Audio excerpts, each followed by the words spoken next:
तो ये जो क्वेश्चन है काफ़ी बेसिक कॉन्सेप्ट क्वेश्चन पूछा गया है, ठीक है, क्योंकि एक्चुअली देखो हम लोग फैमिली ऑफ लाइंस पढ़ रहे हैं, तो इसलिए आपको आंसर साफ साफ दिख रहा होगा कि अब पेयर ऑफ स्ट्रेट लाइन होगा, लेकिन जब पेपर में आएगा तब आपको नहीं पता होगा कि किस चैप्टर से आया हुआ है, ठीक है। तो मुझे पहचानना होगा कि किस चैप्टर से, मतलब कि कौन सी इक्वेशन बनाएगा, ठीक है, कौन सा कॉनिक आपको बनाएगा। तो इसके लिए आपको जितने भी चैप्टर्स हैं उनकी सारी एक डिटेल्स क्लियर होनी चाहिए कि ये जो हमारी 2 डिग्री की आपकी इक्वेशन जो है, तो सेकंड डिग्री इक्वेशन ये आपको बनाएगा क्या, ठीक है। तो इसकी सारी चीज़ें आपको पता होनी चाहिए। सबसे पहले हम बात कर लेते हैं इसके डेल्टा की वैल्यू पर। तो डेल्टा की वैल्यू दो ही चीज़ें हो सकती हैं, या तो इक्वल टू 0 होगा या तो नॉट इक्वल टू 0 होगा। यदि इक्वल टू 0 हो जाता है तो हमारा क्लियर हो जाता है a pair of straight line, ठीक है। तो यहाँ से ये डिसाइड हो जाता है। तो चलो सबसे पहले मैं इसी को निकाल लेता हूँ। चलिए निकालते ना, मैं कॉन्सेप्ट क्लियर कर लेता हूँ। तो यदि इक्वल टू 0 है तो आपका ये हो गया। अब नॉट इक्वल टू 0, तो यहाँ से मुझे 4 चीज़ें मिलेंगी, ठीक है, जो कि आपकी सिलेबस के अकॉर्डिंग मैं बता रहा हूँ। एक तो आपको सर्किल मिल सकता है, पैराबोला भी मिल सकता है, इलिप्स भी मिल सकता है और हाइपरबोला भी मिल सकता है, ठीक है। अब हाइपरबोला में रेक्टेंगुलर हाइपरबोला क्या होता है वो मैं अलग से बता दूंगा। चलिए, अब ये सर्किल कब बनेगा? सर्किल जब बनेगा जब आपका ए और बी की वैल्यू बराबर हो, मतलब ax² प्लस 2hxy वगैरह होता है। मैं लिख दे रहा हूँ फिर से यहाँ पे, ax² plus 2hxy plus b² plus 2gx plus 2fy plus c equal to 0। यदि x² और y² का कोफिशिएंट बराबर हो एंड जो x इंटू वाई का टर्म हो ये नहीं होना चाहिए, ठीक है। नहीं होने का मतलब h की वैल्यू 0 होनी चाहिए, एक चीज़। सेकेंड पॉइंट, ठीक है। तो a और b यहाँ पे x² y² का कोफिशिएंट सेम नहीं है, एक का -1 है, एक का +1 है, तो इसलिए सर्किल तो पॉसिबल ही नहीं है, ठीक है। नेक्स्ट पॉइंट, यदि delta equal to not equal to 0 है तो इसमें क्या होता है, h² और ab का कंपेयर किया जाता है, ठीक है।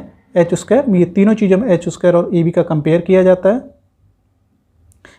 पैराबोला में h² ab बराबर होता है, इसमें h² is less than ab होता है और इसमें h² ग्रेटर देन ab होता है, ठीक है। तो और इसी की एक कंडीशन और बन जाती है, वो बन जाती है रेक्टेंगुलर हाइपरबोला की।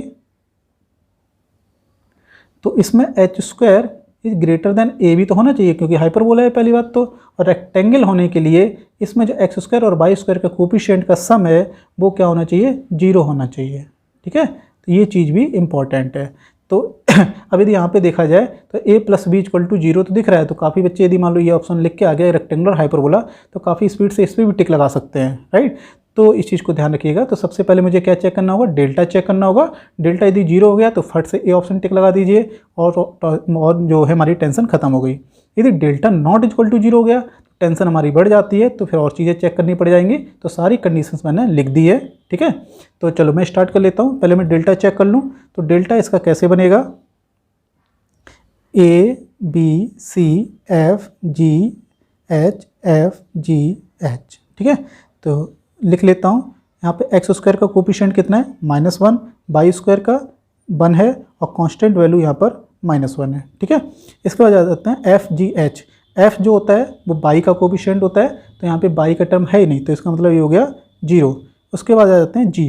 तो 2gx होता है, यहाँ पे 2g इक्वल टू 2 दे रखा है तो g की वैल्यू 1 हो गई, तो यहाँ पे 1 एंड 1 पुट कर लेता हूँ। h x इंटू वाई का टर्म होता है जो कि है ही नहीं, यहाँ पे कर लीजिए 0।